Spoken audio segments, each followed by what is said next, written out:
Hello everyone, नमस्कार। कैसे आप सभी। वेलकम टू आवर चैनल कोप विजयलक्ष्मी ठाकुर में। और हम सब कर रहे थे जीएस की तैयारी। उम्मीद है जो पिछली वीडियो होगी आपको अच्छी लगती होंगी और ऐसे ही थोड़ा थोड़ा करके हम अपने टॉपिक्स को कंप्लीट करके चलेंगे, क्योंकि कंपटीशन का टाइम बहुत ज़्यादा है और भूलने की आदत तो हमें विरासत में मिली है। तो ऐसे ही आप अपना जो नोट्स हैं उनका रिविज़न करके चलिए और थोड़ा थोड़ा करके हम अपने टॉपिक्स को करके चलेंगे कंप्लीट। चलिए शुरू करते हैं आज का हमारा टॉपिक। आज का हमारा टॉपिक है इम्पोर्टेंट बहुत ज़्यादा, क्योंकि ये हैं पुरस्कार और हर एग्ज़ाम में हर जगह आपको ज़रूर देखने को मिलेंगे। तो आप ऐसे ही लर्न कीजिए और अच्छे से नोट कीजिए वाइट पेज वाली फेयर पे ब्लैक और ब्लू पेन से। ऐसे ही आप नोट करके अपने को टॉपिक्स को तैयार कीजिए। चलिए शुरू करते हैं। फर्स्ट हमारा वाचस्पति पुरस्कार। इसकी शुरुआत हुई थी 1992 में।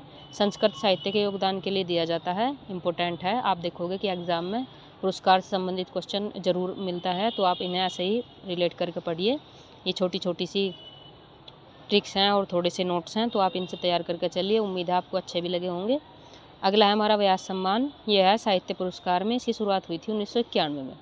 व्यास यानी साहित्य में। इसकी शुरुआत 1991 में। प्रथम प्राप्त करता है व्यास पुरस्कार के रामविलास शर्मा।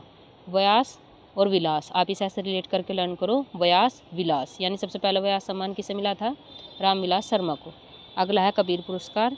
आपने देखा बुक्स में आपने पढ़ा होगा कि हिंदी में जब आप अपना टॉपिक्स तैयार करते हैं तो कबीर दास जी जो थे उनका जन्म हमारी यूपी में ही हुआ था। तो आप इसे ऐसे रिलेट करके पढ़ो कि कबीर पुरस्कार यूपी सरकार देती है सामाजिक सद्भाव क्षेत्र में। अगला है तानसेन पुरस्कार। ये एमपी सरकार देती है संगीत के क्षेत्र में। तो आप थोड़ा सा रिलेट करके हिस्ट्री में जाओ। वहाँ पे जो अकबर के दरबार में थे तानसेन, उन्हें मध्य प्रदेश के राजा थे जो उनके यहाँ से आए थे वे हमारे यहाँ। तो आप इसे ऐसा रिलेट करो। तानसेन कहाँ के थे? मध्य प्रदेश के। तो तानसेन पुरस्कार कौन देता है? मध्य प्रदेश सरकार। अगला है बिहारी पुरस्कार। ये देता है राजस्थान सरकार। ये थोड़ा सा अपवाद है, आप इसे रिलेट करके ज़रूर वर्डिंग बनाना अपनी कि बिहारी पुरस्कार ये मिलता है राजस्थान सरकार द्वारा। ये हिंदी भाषा की रचना के लिए। अगला है भारत भारती पुरस्कार। ये देती है यूपी सरकार और ये होता है साहित्य के क्षेत्र में, यानी साहित्य के क्षेत्र में। अगला है कलाईमा मणि पुरस्कार। ये देती है तमिलनाडु सरकार का सर्वोच्च पुरस्कार है। जैसा आपने देखा होगा असम वैभव असम का सबसे बड़ा पुरस्कार है, तो ऐसे ही कलाईमा मणि पुरस्कार यह तमिलनाडु सरकार का सबसे।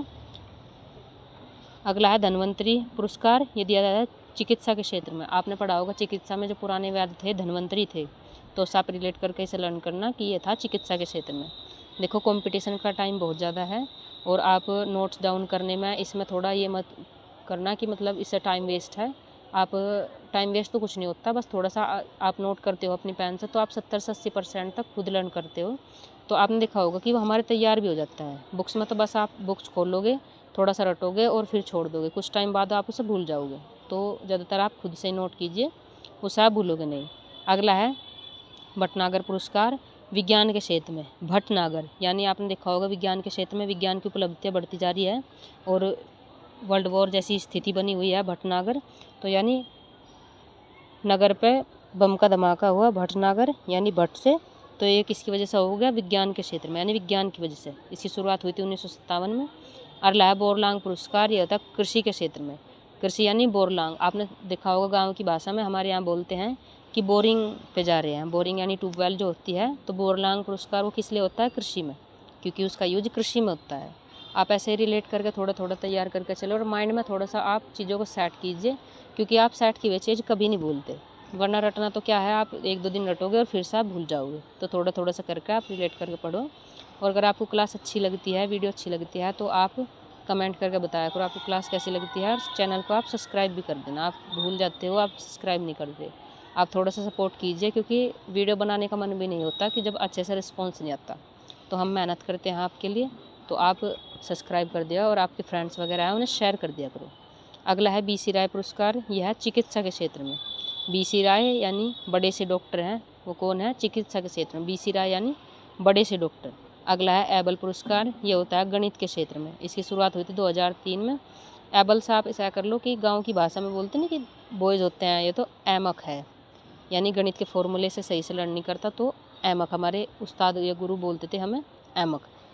अगला है पिरुतजर पुरस्कार। यह वास्तुकला के क्षेत्र में। पिरुतजर, जर यानी जोर से, वास्तुकला यानी वस्तु को कला करते हैं जोर से।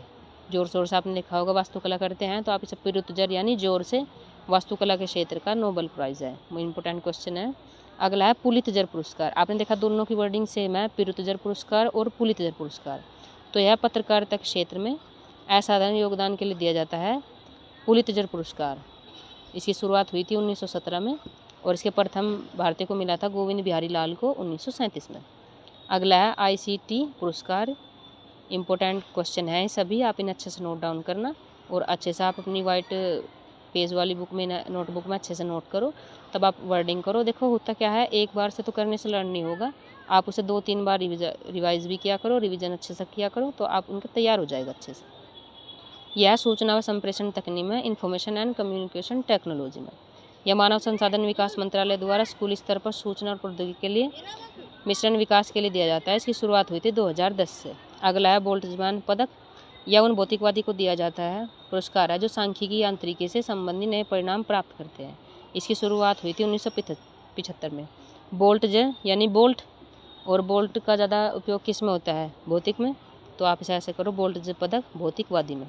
रामानुजन पुरस्कार, देखो वर्डिंग से ही आप इसे, अगर आप थोड़े से भी जानकार हो तो आप रामानुजन पुरस्कार से ही लगा लो कि ये गणितज्ञों को दिया जाता है।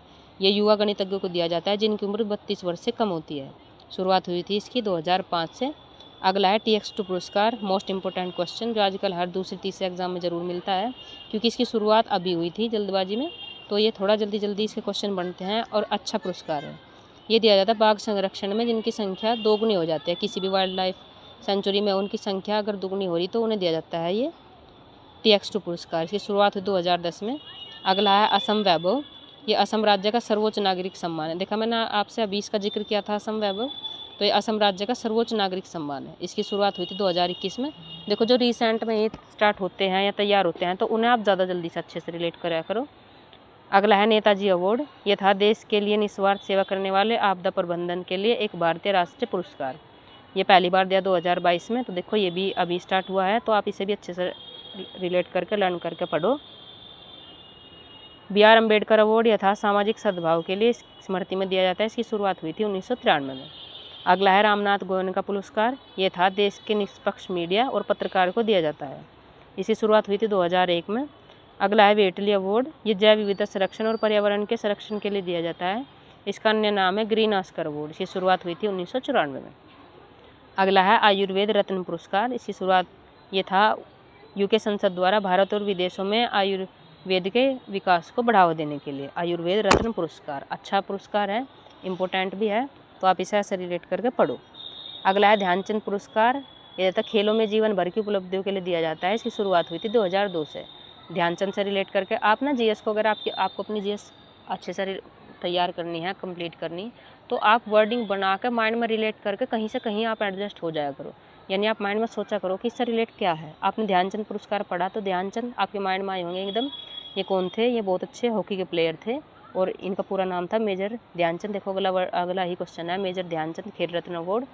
ये दिया जाता है भारत में दिया जाने वाले सबसे बड़ा खेल पुरस्कार। इसकी शुरुआत हुई थी 1991 में और इसकी पुरस्कार राशि है 25 लाख। अच्छी राशि है। इसके प्रथम प्राप्त करता है विश्वनाथ आनंद। शतरंज मिला था इन्हें 1991 में। और प्रथम महिला कर्णम मल्लेश्वरी, ये भारोत्तोलन से संबंधित है और इन्हें मिला था 1995 में।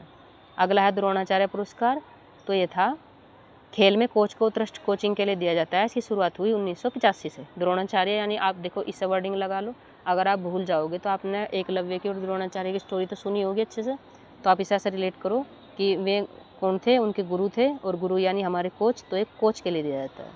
अगला है अर्जुन पुरस्कार। ये खिलाड़ियों को दिया जाने वाला पुरस्कार है, मोस्ट इम्पोर्टेंट, और इसकी शुरुआत हुई थी 1961 में। ये सारे क्वेश्चन इतने ज़्यादा इंपॉर्टेंट है, आप देखोगे ना, हर आपका कोई भी एग्ज़ाम हो, वनडे एग्ज़ाम हो, उसमें आपको ज़रूर दूसरे या तीसरे में ज़रूर आपको देखने को मिलेगा।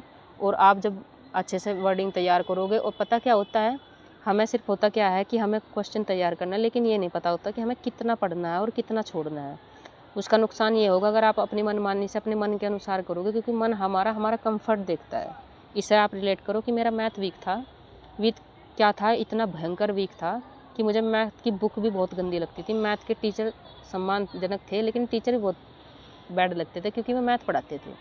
और अगर मेरे सामने मैथ बनाने वाला मिल जाता तो मेरे हाथ से 1-2 मर्डर तो पक्का हो जाते, क्योंकि उन्होंने मैथ बनाया था। मुझे मैथ इतना ख़राब लगता है ना, बहुत ज़्यादा। मेरे वर्डिंग भी लर्न नहीं होती। अगर पैसे मेरे पॉकेट में रखे हैं तो मुझे उनकी टेंशन हो जाती है कि इनका मुझे रखना क्या है, क्योंकि वो मैथ से रिलेटेड है। तो ऐसे ही मेरा जब मैथ वीक था तो मेरा क्या था कि मैं मैथ पढ़ती नहीं थी, क्योंकि मेरा वीक तो अपने आप ही होना है जब हम पढ़ ही नहीं रहे उसे। तो आप भी ऐसे किया करो, आप अपने मन का काम मत करो, रिलेट करके आप उन्हें तैयार करो, अच्छे से इन्हें रिविज़न करो। आप देखोगे कि आपको एग्ज़ाम में ज़रूर मिलेगा। और एक सक्सेस आपका बहुत कुछ बदलती है। दुनिया के ताने, घर वालों की फ़िक्र को फ़क्र में बदलना है तो आपको ज़रूर अब सक्सेस होना पड़ेगा आज के टाइम में। और सक्सेस इतनी ज़्यादा डिफ़िकल्ट होती जा रही है कि दिन प्रतिदिन प्रतिद्वंदी बहुत ज़्यादा है आपको टक्कर देने के लिए। आप अगर इंजॉय भी कर रहे हैं तो किसी कोने में बैठा हुआ कोई आपसे ज़्यादा मेहनत कर रहा है, और जब सिलेक्शन की भीड़ आएगी तो वो आपसे पहले सिलेक्शन लेकर निकल जाएगा। तो इसे ही आप रिलेट करके पढ़ो। अगला है हमारा अर्जुन पुरस्कार, ये दिया जाता है खिलाड़ियों को, और इसकी शुरुआत हुई थी 1961 में। उससे अगला है जेसीबी पुरस्कार, ये दिया जाता है 2018 में। देखो आपने, ये जल्दी जल्दी के पुरस्कार है तो ये मोस्ट इम्पोर्टेंट है। ये साहित्य में भारत का मूल्यवान पुरस्कार है, इसकी राशि है 25 लाख। तो थोड़ा थोड़ा करके हमने अपने टॉपिक्स कंप्लीट कर लिया, और ऐसे ही हम साथ साथ में आप भी और हम भी अपनी तैयारी को कंप्लीट करते चलेंगे। दुगनी स्पीड देने का वक्त अब आ गया है, क्योंकि वैकेंसी अपकमिंग है, आने वाली है। यूपी कांस्टेबल का भी नोटिफिकेशन आ गया है। थोड़ा थोड़ा करके आप देखो, बड़ा बैनर हो या छोटा बैनर हो, बात उसकी नहीं है, बात है हमारी वर्डिंग की और हमारी समझ की, क्योंकि एक स्टूडेंट ही स्टूडेंट की प्रॉब्लम समझता है। तो आप भी थोड़ा थोड़ा करके अपना रिलेट करके चलिए, और जो प्रॉब्लम आती है, टॉपिक कुछ भी होता है आप बताओ, उसकी ट्रिक बनाने की कोशिश करेंगे हम। और थोड़ा थोड़ा ये मेरे अपने नोट्स हैं, मैंने खुद से बना रखे, क्योंकि मेरे से कभी बुक से नहीं पढ़ा जाता। किसी की दूसरे की बुक है, अगर मेरी भी है, तो मेरे से हमेशा अपनी ही बुक से पढ़ाई होती है। और कच्ची पेन हाथ में, पेंसिल लेकर मुझे कुछ भी ट्रिक बना कर लर्न करने की आदत है। तो ऐसे ही आप भी कीजिए, और थोड़ा करके अपनी तैयारी को करिए बेहतर, और मिलते हैं आपकी सक्सेस के बाद।